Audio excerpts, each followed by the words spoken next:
नमस्ते, थर्ड आई में आपका स्वागत है। थोड़ा शुरू में ही हास परिहास देख लीजिए। मैं चैन से कैसे सो जाऊं, वो बेच रहे हैं भारत को, वो बेच रहे हैं भारत को, खामोश मैं कैसे हो जाऊं। मैंने कसम उठाई है, मैंने कसम उठाई है, मैं देश नहीं बिकने दूंगा। ये मैंने वीडियो शुरू में इसलिए लगा दिया कि अगर कोई सीरियस बात करेंगे और उसके अंत में करते करते कोई सीरियस मैसेज होगा तो उस समय ये हास परिहास अच्छा नहीं लगता। हालांकि जब मैं बड़ा हो रहा था तो वो साप्ताहिक हिंदुस्तान में आखिरी पेज पे कुछ कार्टून छपते थे, धर्मयुग में भी आखिरी में, सब जगह कार्टून को ना डटबूझ, ये सब जनरली हास परिहास विनोद लास्ट में होता था। लेकिन अब मुझे लगता है कि जो आज का प्रेजेंट है विनोद से शुरू करिए, क्योंकि उसके बाद इतनी परेशानियां और तकलीफें हैं कि विनोद कहाँ और हास परिहास अब कहाँ। राहुल गांधी की भारत यात्रा तो जिसको कहते थे ना, गले की हड्डी से कुछ ज्यादा हो गई है। अब बीजेपी उसको इग्नोर भी नहीं करना चाह रही है, उसको पचा भी नहीं पा रही है। देखिए, एक चीज ये होती है कि आप अगर उसको तवज्जो ही ना दें, उसकी तरफ ध्यान ही ना दें, तो शायद उसका अब वो रह रह के अंदर से उबाल उठता है।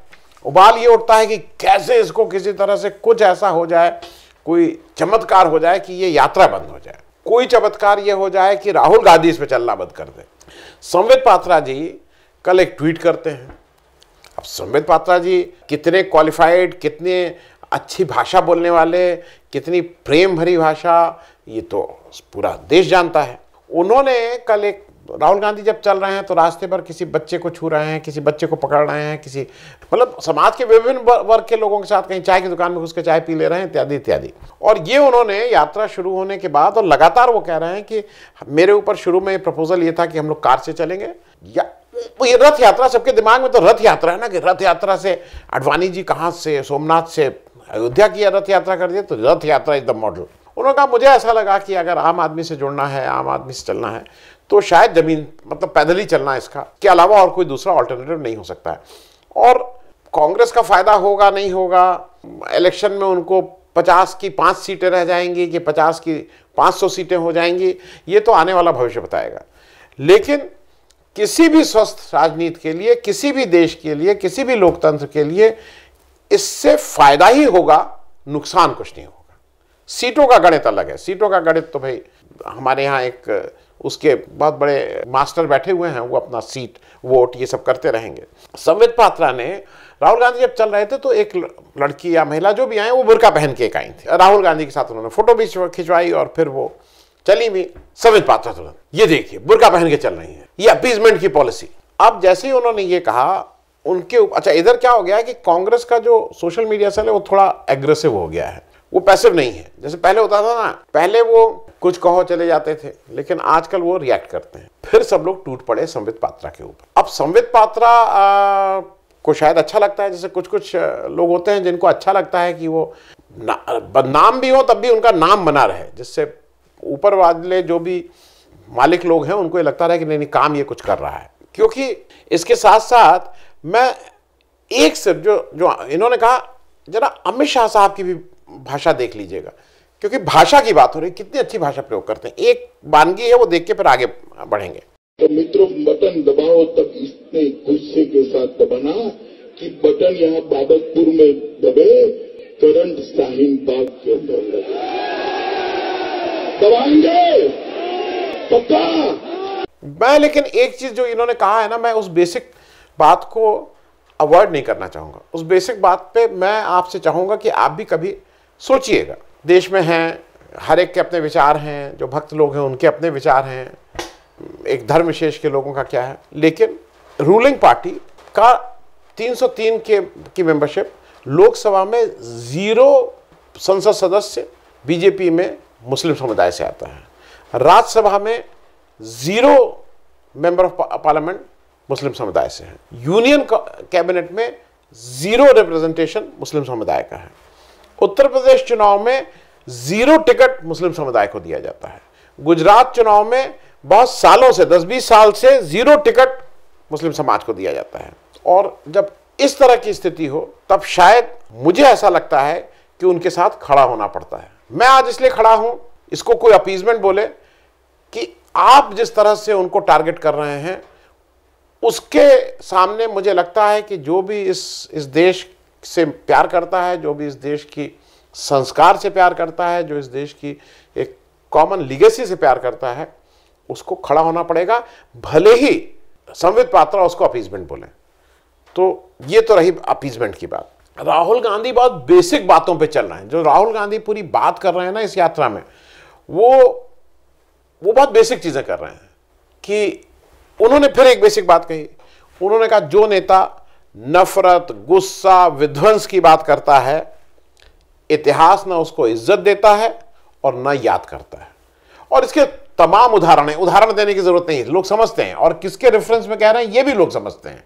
क्योंकि मैं एक और चीज बताऊं, आज बहुत से लोग एक मतलब ताकतवर हैं और उनको लगता है कि ED, CBI, income tax, police ये सब मेरे उसमें है, मैं किसी को भी ठीक कर सकता हूं, मैं किसी को भी डरा सकता हूं। एक चीज याद रखने वाली, राहुल गांधी हो सकता है वो पप्पू की जगह गप्पू बन जाए, उसमें वो कोई दिक्कत नहीं है। लेकिन इतिहास का एक ध्यान रखिएगा, इस देश के इतिहास में पृथ्वीराज चौहान, महाराणा प्रताप, भगत सिंह, सुभाष चंद्र बोस को इसलिए नहीं याद किया जाता है कि वो विजेता थे, उनको इसलिए याद किया जाता है कि वो लड़े थे। तो जब इस देश में लोकतंत्र का कुछ भी बात आएगी, आज से 100 साल 200 साल बाद जब इतिहास लिखा जाएगा, तो ये जरूर देखा जाएगा कि जब लोकतंत्र की, जेपी को क्यों याद करते हैं, जेपी को उनके देश की आजादी से पहले वाला अगर आप बात करें, कम लोगों को पता है। जेपी को याद किया जाता है क्योंकि इंदिरा गांधी की ने जब इमरजेंसी लगाई तो वो खड़े होकर उन्होंने उसके खिलाफ मुखालफत की। उसी तरह से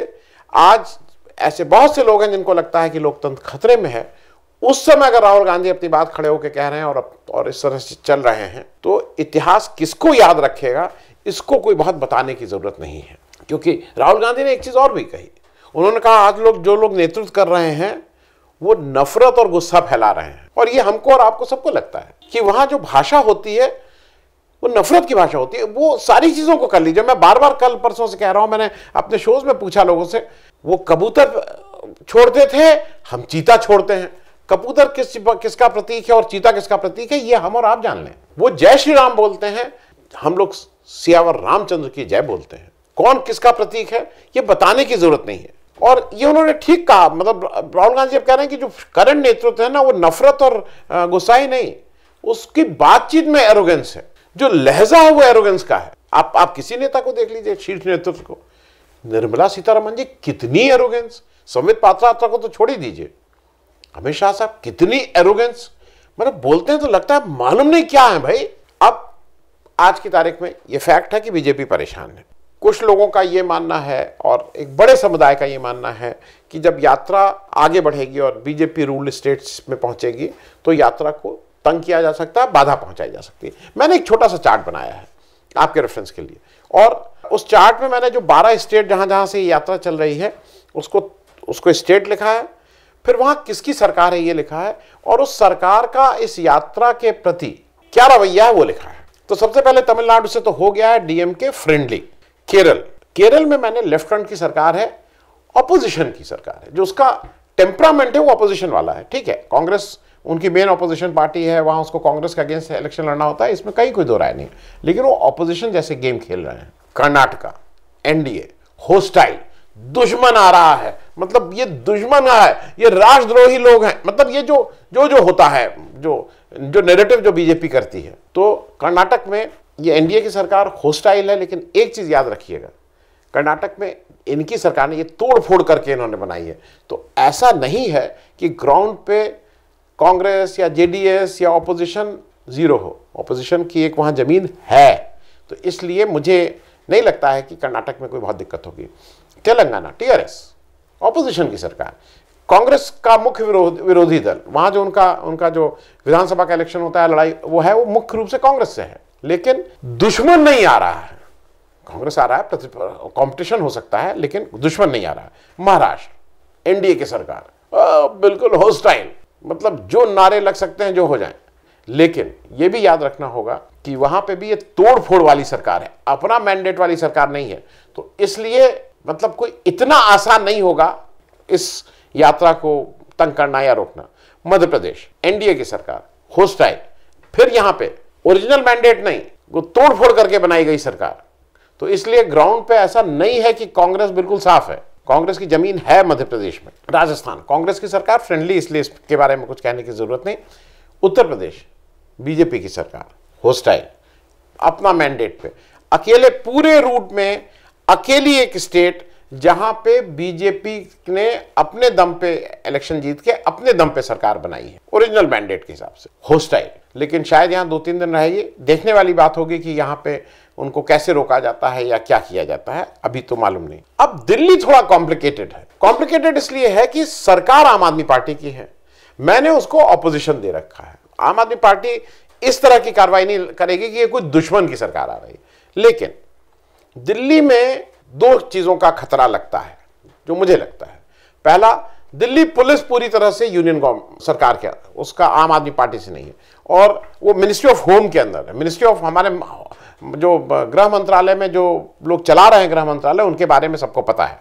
दूसरा, दिल्ली बीइंग कैपिटल, शायद इस यात्रा के जो सबसे ज्यादा अगर लोग कहीं इकट्ठा हो रहे होंगे या चल रहे होंगे, दिल्ली होने की संभावना मुझे लगती है, कांग्रेस ने, मुझे ऐसा लगता है। लोग दिल्ली पहुंचना आसान है, हर जगह से डायरेक्ट ट्रेनें हैं, जिसको इसको अपना चेहरा दिखाना है भाई नेता के सामने कि मैं भी चला, जो भी टिकट मांग रहा है, जो भी टिकट मांगेगा, जो भी नेतागिरी कर रहा है, किसी को कुछ बनना है, उन सबको दिल्ली ज़्यादा आसान पड़ेगा पहुंचना। तो मुझे ऐसा लगता है दिल्ली में भीड़ होगी। और वहाँ पे किसान आंदोलन के समय दिल्ली सरकार ने किस तरह के काम किए थे और क्या क्या किया था, और बैरिकेडिंग और रास्ते में कांटे और रास्ते में कीलें और रास्ते में खाई खोदने का काम किया था, तो वो मतलब मुझे बहुत अचरज नहीं होगा अगर इस तरह की कोई टैक्टिस दिल्ली में हो।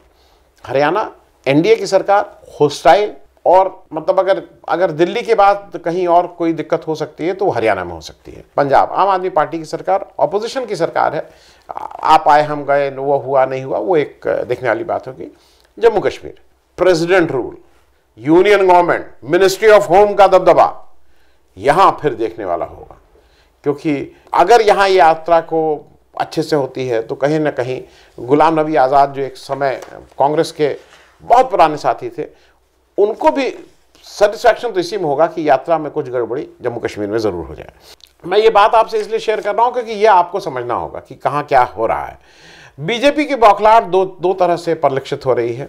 एक, वो इतने बयान उनके लोग दे रहे हैं, मतलब झूठा सच्चा, below the belt, upper the belt, मतलब जहां मन आ रहा है वो कह रहे हैं। समित पात्रा एक तरफ है, दूसरी तरफ स्मृति ईरानी जी लगी हुई हैं, झूठी बोले जा रही हैं।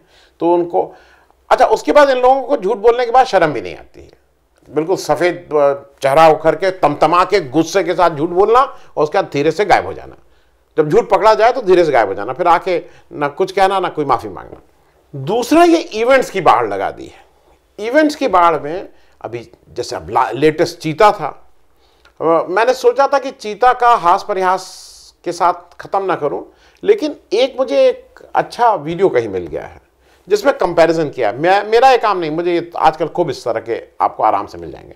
2009 में मोदी जी चीते लाए थे, 4 चीते लाए थे सिंगापुर से, अपने शेयर दे के वहां से चीते लाए गए थे। शेयर के एक्सचेंज में चीता ले लिया गया था, मतलब जो वो हुआ था अदला बदली, तो शेयर दिया गया था।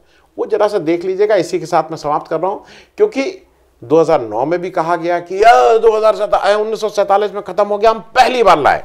फिर 2022 में भी सेम व्यक्ति, सेम वो, फिर कह रहे हैं हम पहली बार लाए। तो खैर, उनको ये हक है, और वो इतने बड़े पद पे बैठे हैं कि वो जब वो कहें कि पहली बार लाए तो आपको मानना होगा कि वो पहली बार लाए। थैंक यू सो मच, बहुत बहुत धन्यवाद। अर्ली 40s में हमारे देश में चीता देखा गया था, और शायद हिंदुस्तान में कोई एक ही एनिमल ऐसा है जो पूर्णतया नष्ट हो गया, वो है चीता। अर्ली 40s के बाद देश में कहीं पर भी चीता नजर नहीं आया।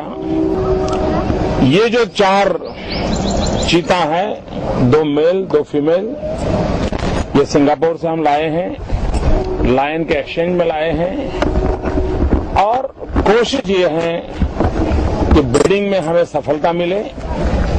और पहली बार गुजरात सरकार वर्ग 4 के कर्मचारी को विदेशों में भेज करके चीते के संबंध में पहली बार ट्रेनिंग लेने वाले हैं, उसको ट्रेन कराएंगे और बाद में उसकी केयर कैसे की जाए उसका प्रबंध होगा।